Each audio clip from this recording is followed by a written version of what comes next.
یہاں آپ کو اپڈیٹ کریں، امریکہ اور اسرائیل کے درمیان امدادی سامان غزہ بھیجنے پر اتفاق ہو گیا۔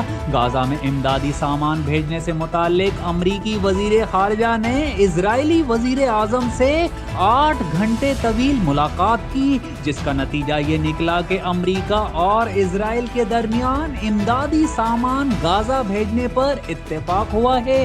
واضح رہے کہ مسلسل اسرائیلی بمباری سے غزہ کسی تباہ حال شہر کا منظر پیش کر رہا ہے، جہاں نہ تو کوئی اسکول محفوظ ہے اور نہ ہی ہسپتال۔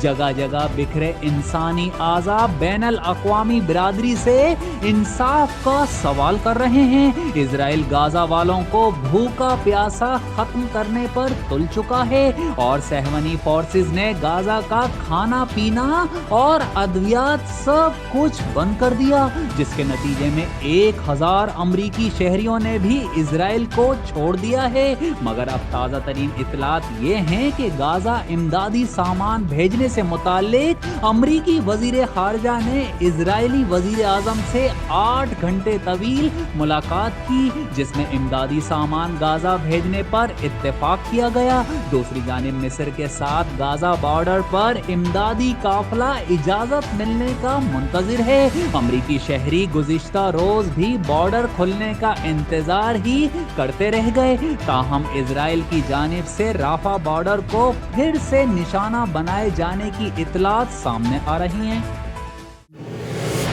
جیو، سچ کے سنگ۔